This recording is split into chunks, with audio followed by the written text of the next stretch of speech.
अस्सलाम वालेकुम my YouTube family, I welcome you to my channel heated on fire. उम्मीद करती हूँ आप सब मज़े में होंगे, खुशबाश होंगे। आज हमारे किचन में बहुत ही ज़्यादा इजी और सिंपल डिश बन रही है। ये चाइनीज़ डिश है, चिकन चाइनीज़ कबाब।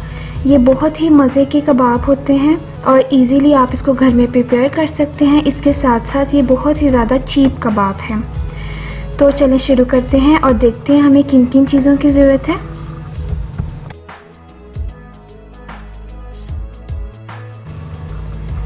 एक कप बारीक कटी हुई शिमला मिर्च, मैंने इसे चॉपर में डाल के चॉप कर लिया था। आप चाहें तो इसे हाथों की मदद से भी चॉप कर सकते हैं या कद्दूकश भी कर सकते हैं।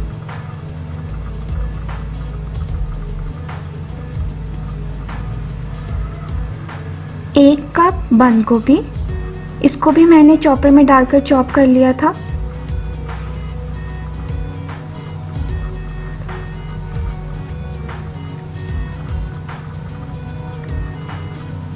एक पाव बोनलेस चिकन, एक चाय का चम्मच नमक, एक चाय का चम्मच पिसी हुई काली मिर्च, 2 चाय के चम्मच चाट मसाला,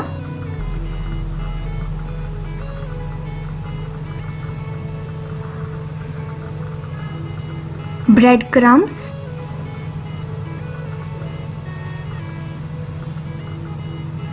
2 चाय के चम्मच सिरका, 2 अदद आलू, अंडा कोटिंग के लिए। चिकन को हमने उबाल लिया है। उबाल लेने के बाद अब इसकी हड्डियां मैं अलग कर लूँगी। आप देख सकते हैं मैंने तमाम हड्डियां अलग कर ली हैं। इसके बाद मैं इसे चॉपर में डाल के अच्छे से चॉप कर लूँगी ताकि इसके अच्छे से रेशे बन जाएं। आप चाहें तो हाथों की मदद से भी कर सकते हैं, मैंने चॉपर इस्तेमाल किया है।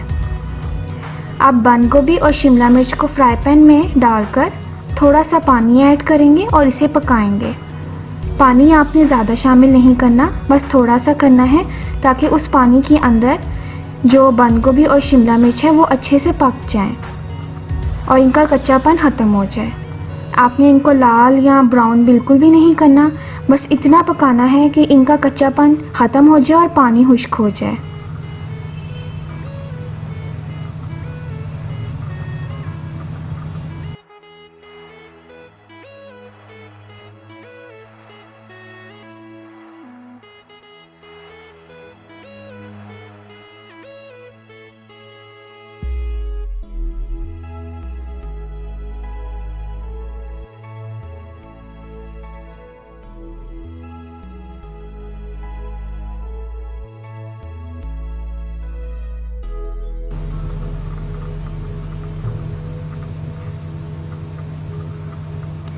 मैंने इसके अंदर आधे कप से भी पानी कम शामिल किया है।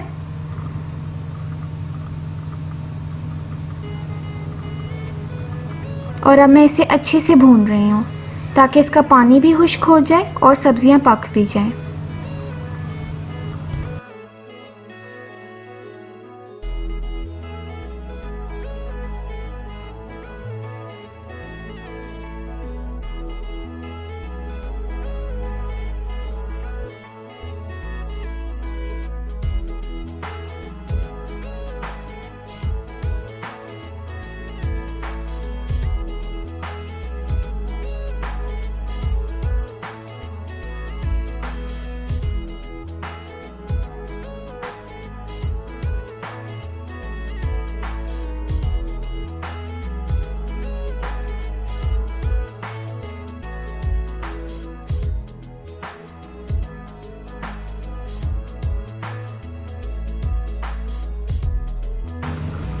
इसका पानी भी अच्छे से खुश्क हो गया है और जो मेरी सब्जियां हैं वो भी ट्रांसपेरेंट हो गई हैं। इसका मतलब है ये अच्छे से पक गई हैं।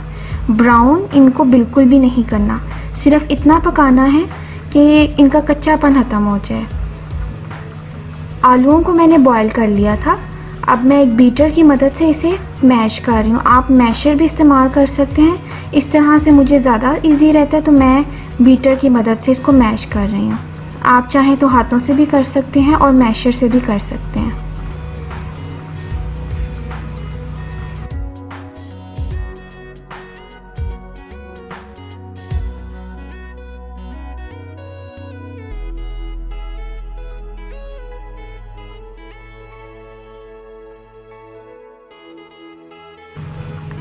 आलू अच्छे से मैश हो गए हैं।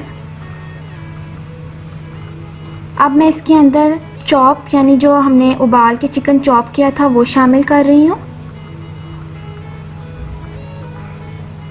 इसके बाद जो हमने सब्जियां पकाई थी वो मैंने शामिल कर दी हैं। नमक, काली मिर्च और चाट मसाला शामिल किया है और विनेगर शामिल कर लिया है। अब हम इसे अच्छे से मिक्स करेंगे।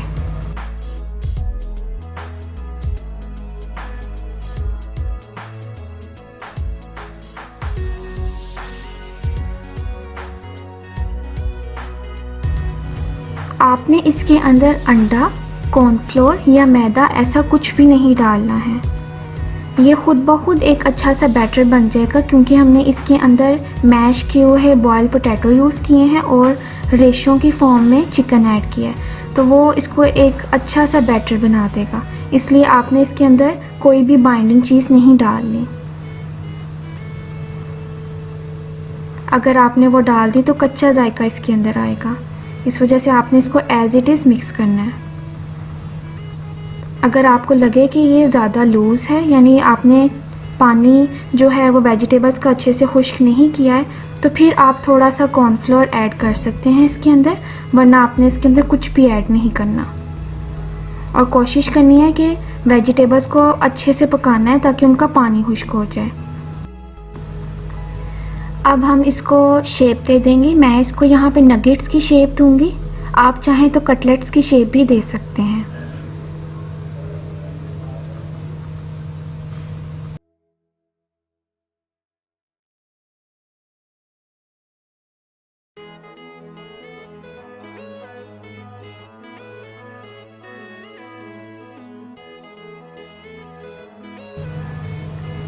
अगर आप इनको फ्रीज़ करना चाहते हैं तो आप इसे फ्रीज़ कर सकते हैं 1 वीक तक, और आपने इसको अंडा और ब्रेड क्रम्ब लगाकर फ्रीज़ नहीं करना है।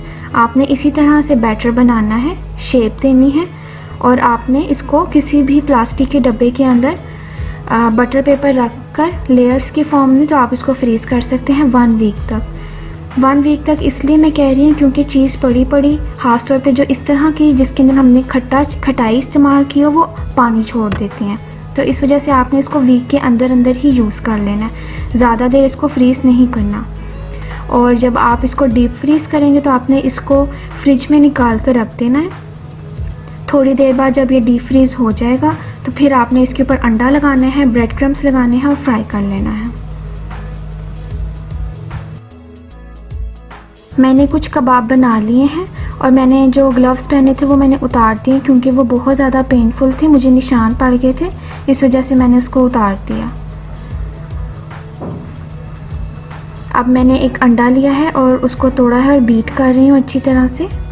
इसके अंदर नमक या काली मिर्च कुछ भी इस्तेमाल नहीं करना आपने।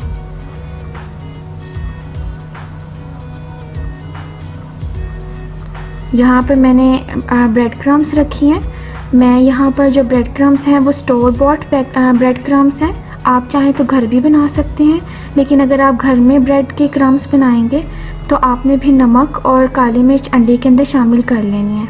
इसकी वजह यह है कि जो घर में ब्रेड क्रम्ब्स बनाते हैं वो मीठी होती हैं, लेकिन जो हम बाहर से स्टोर बॉट होती हैं ब्रेड क्रम्ब्स वो मीठी नहीं होती हैं, तो फिर नमक शामिल करने की ज़रूरत नहीं है अंडे के अंदर।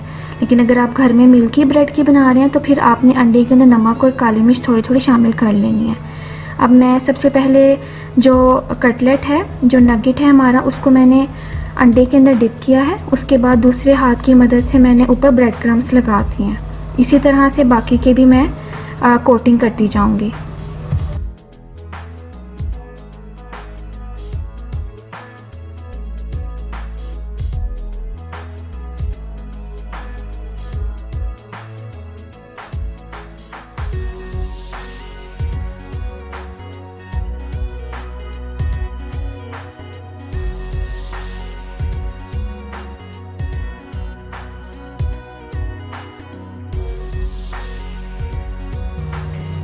कबाब की कोटिंग हो गई है, अब हम इन्हें फ्राई करेंगे। फ्राई करने के लिए मैंने तेल को मीडियम आंच के ऊपर गर्म कर लिया था।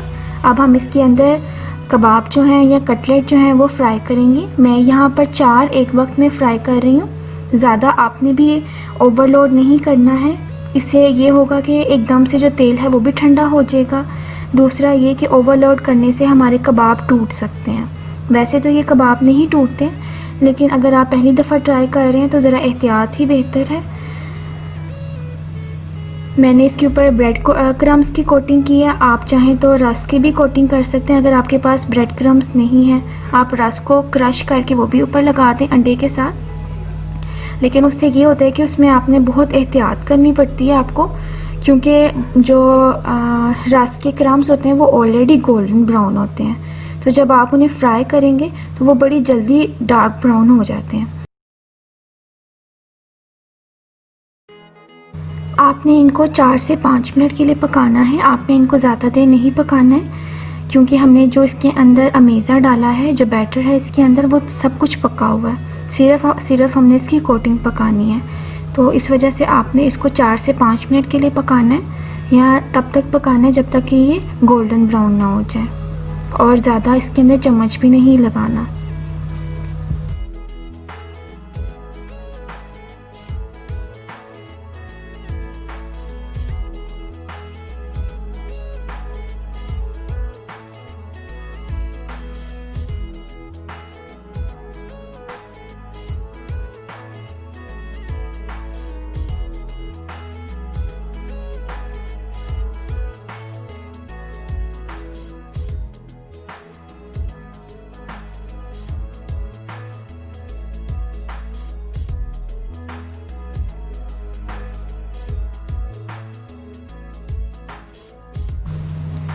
कबाब जो हैं वो अच्छे से गोल्डन ब्राउन हो गए हैं। अब हम इन्हें पेपर टॉवल के ऊपर निकाल लेंगे और बाकी के कबाब भी फ्राई कर लेंगे।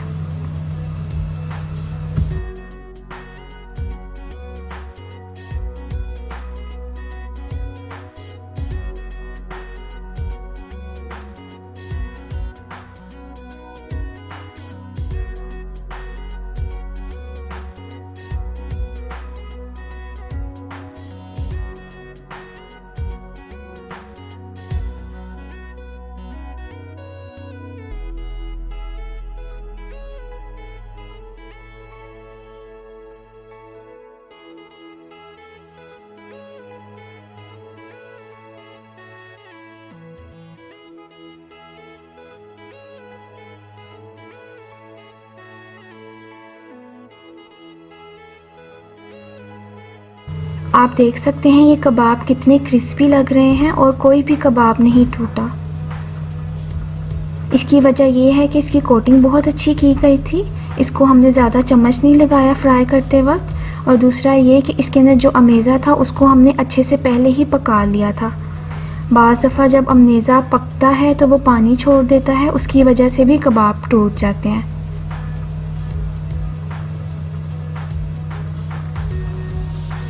तो ये थी आज की रेसिपी। उम्मीद करती हूँ आपको आज की रेसिपी अच्छी लगी होगी। अच्छी लगी है तो मेरी वीडियो को लाइक करें और फ्रेंड्स और फैमिली में शेयर करें। और अगर अभी तक आपने मेरे चैनल को सब्सक्राइब नहीं किया तो काइंडली सब्सक्राइब कर दें। मुझे अपनी दुआओं में याद रखिएगा। फिर मिलूँगी मैं आपसे इंशाल्लाह ताला अच्छी और ईजी रेसिपी के साथ। तब तक के लिए अल्लाह हाफिज़।